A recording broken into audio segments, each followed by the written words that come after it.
गोपाल सेठी जी। जी बहुत बहुत धन्यवाद। मैं सबसे रेल मंत्री जी और उनके सहयोगी को बहुत बहुत धन्यवाद देना चाहूंगा।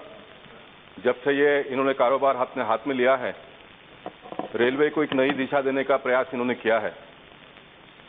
साथ ही साथ मैं ये भी अपनी वेदना यहाँ पर रखना चाहूंगा कि मुंबई शहर जो है, ये मुंबई शहर के ऊपर रेल प्रशासन के माध्यम से गत अनेक वर्षों से अन्याय होता दिखाई देता है। उसके बहुत से कारण हम जब खोजते हैं तो ये पता चलता है कि मुंबई शहर को कभी रेल मिनिस्टर मिला ही नहीं। एक वर्ष के लिए इन दिनों में जो उत्तर प्रदेश के गवर्नर साहब है राम नाईक जी, वो रेल राज्य मंत्री थे, तो उन दिनों में कुछ कामकाज आगे बढ़ा, लेकिन उसके बाद में मुंबई शहर के ऊपर हमेशा अन्याय हुआ है अध्यक्ष महोदय। और ये पहली बार फिर एक बार सुरेश प्रभु जी के नाम पर हमें एक अच्छा रेल मिनिस्टर मिले हैं। उनके ऊपर प्रेशर बहुत है, बहुत बड़ा बोझ भी उनके माथे है, और वो अपनी बुद्धि के चतुराई से इस रेल को संकट से बाहर निकालने का प्रयास भी दिन रात मेहनत करके करते हैं। इसलिए उनका फिर एक बार मैं अभिनंदन करना चाहूंगा। अध्यक्ष जी, हम मुंबई शहर के लिए बहुत कुछ मांगना नहीं चाहते हैं, लेकिन एक जो छोटी छोटी चीजें हैं उसके ऊपर अगर हम ध्यान देते तो बहुत बड़ा रिलीफ मुंबई शहर के लोगों को हम दे सकते हैं। मुंबई शहर के लोग जो रेलवे में सफर करते हैं, अगर एक प्रदर्शनी भराई जाए तो ये मेरा विश्वास है कि देश भर में से बहुत सारे लोग मुंबई शहर आ सकते हैं। वो किस तरह से रेलगाड़ी पकड़ते हैं, किस तरह से रेलगाड़ी से उतरते हैं, खास करके शाम के समय पर अगर चर्चगेट स्टेशन पर अगर कोई जाकर खड़ा रहे तो हमारी बहनें जिस प्रकार से फास्ट ट्रेन पकड़ती है तो उनको तो पुरस्कार दिया जाएगा। इस प्रकार की स्थिति है अध्यक्ष महोदय मुंबई शहर में, और इतने सारे मुसीबतों को लेकर मुंबई शहर के लोग रेल में प्रवास करते हैं।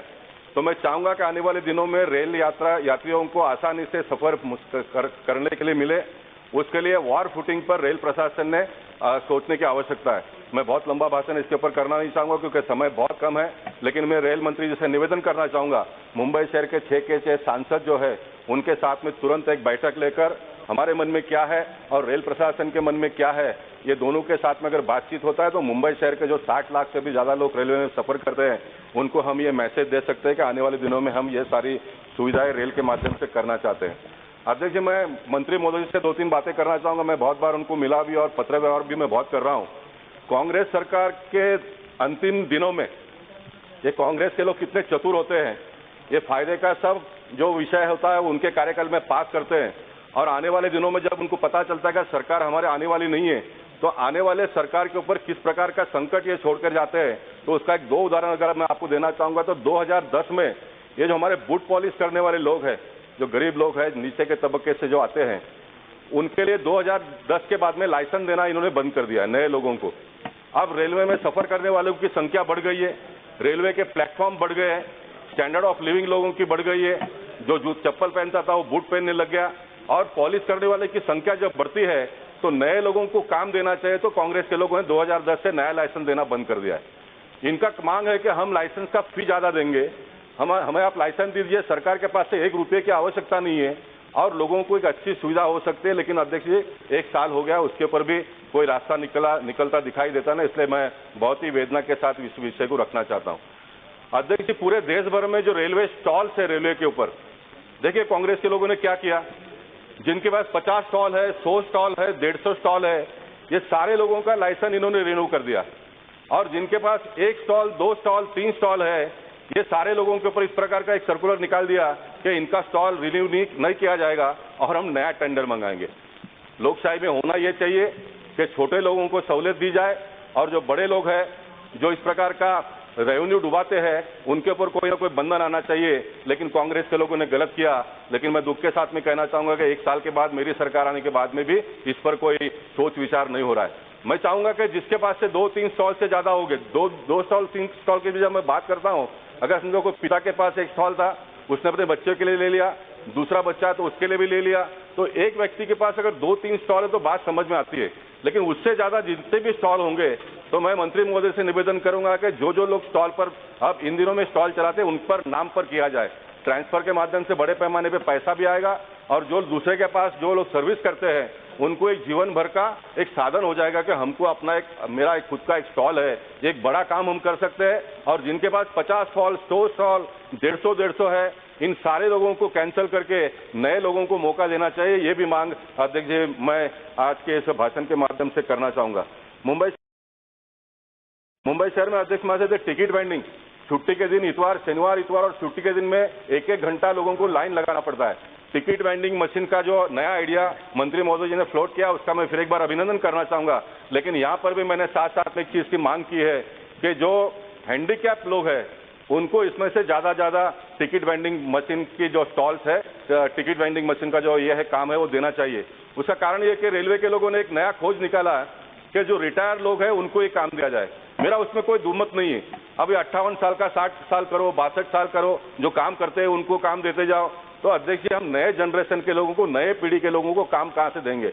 इनको तो रिटायरमेंट भी मिलेगा, पेंशन भी मिलता है रिटायरमेंट के बाद में। मेरा उनका कोई दोस्त नहीं, उनके साथ में मेरी कोई गुस्सा या तो उनके साथ में कोई लड़ाई नहीं है, लेकिन हम नए लोगों को काम किस तरह से दे पाएंगे, इसके बारे में भी सरकार ने सोचने की बहुत आवश्यकता है। नई पीढ़ी के बारे में जब हम रोज भाषण करते हैं कि बहुत बड़े पैमाने में भारत देश में नई पीढ़ी उभर कर सामने आ रही है, तो इनको सही समय पर अगर हम काम नहीं देंगे तो एक गलत राह पे भटक जाएंगे, तो उसका भी जो खामियाजा है वो देश को आने वाले दिनों में भुगतना पड़ेगा। इसके बारे में भी हमको सरकार चलाने वाले लोगों को बहुत ध्यान से सोच विचार करना पड़ेगा। अध्यक्ष जी ये रेलवे स्टेशन पे परसों भी हमारे रेल राज्य मंत्री जी ने प्रश्न उत्तर के समय पे बहुत अच्छा सुझाव दिया कि रेलवे के वहां पर भी हम वाटर वेंडिंग मशीन भी लगा रहे हैं। अब रेलवे स्टेशन पे 5 रुपया, 10 रुपया, 15 रुपये में बिस्लरी की बोतल बेची जाती है। अब कोई सामान्य व्यक्ति 10 रुपये का बोतल पानी लेकर पिएगा नहीं, वो स्टॉल पर जाता है तो स्टॉल पर भी अच्छा पानी उसको पीने के लिए मिलता नहीं है। अगर मिलता है तो स्टॉल वाले लोग परेशान होते हैं इतना बड़े पैमाने में पानी पिलाकर।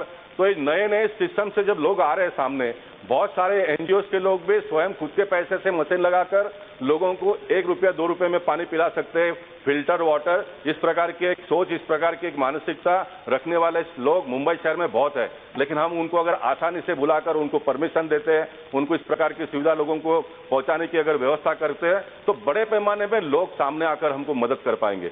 प्रधानमंत्री जी ने स्वच्छ भारत का अभियान किया, 1 साल में भी रेलवे में शौचालय की जो मांग है उसमें कोई बहुत बड़ा काम तेजी से होता दिखाई देता नहीं है।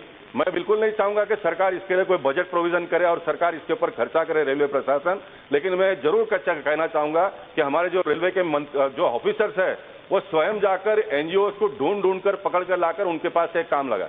तब आज की स्थिति तो ये तो काम करने वाले लोग कोई मुंबई महानगर पालिका के ऑफिस में जाना नहीं चाहते हैं, कोई रेलवे के पास आना नहीं चाहते, मंत्रियों के या अधिकारियों के पास, क्योंकि इनको जो वेलकम करना चाहिए ये हम लोगों की एक टेंडेंसी कही है, तो मानसिकता लगभग समाप्त होती गई है, इसलिए कोई आते नहीं है। तो हमको आने वाले दिनों में लोगों को जाकर पकड़कर लाकर उनको प्रोत्साहित करना पड़ेगा, तो लोग बड़े पैमाने पर इस प्रकार की सुविधा देने के लिए तैयार है। आपको आश्चर्य होगा यहाँ पर बैठे हुए लोगों को, हमारे मुंबई शहर में रोटरी क्लब ऑफ मुंबई ने 800 जगह पर फ्री ऑफ कॉस्ट टॉयलेट बनाने का एक संकल्प इस साल में लिया है। Only for this year sir, in 1 year they are going to construct 800 toilets in the city of Mumbai।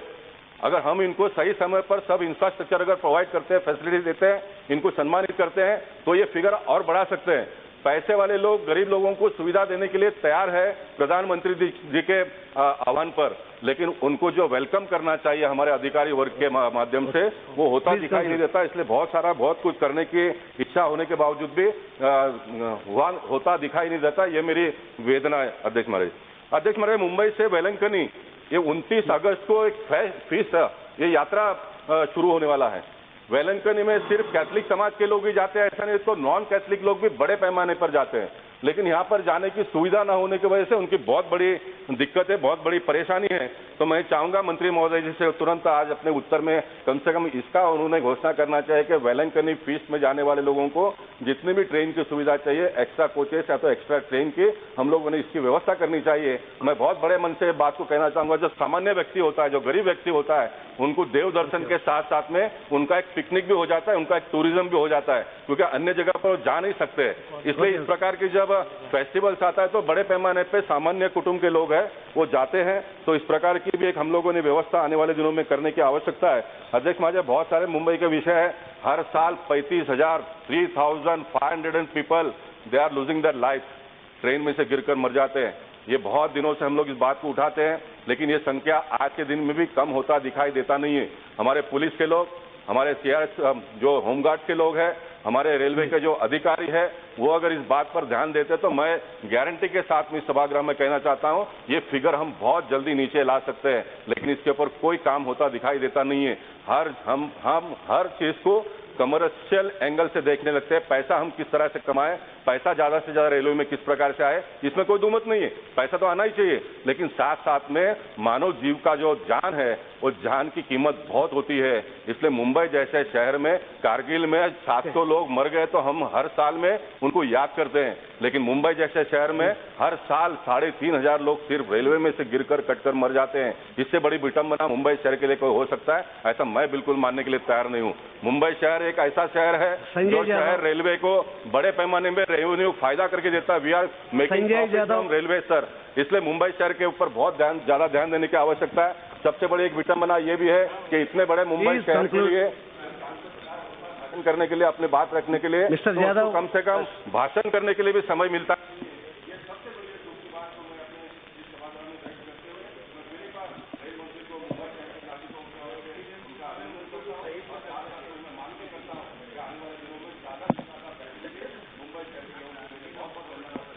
अध्यक्ष महोदय धन्यवाद।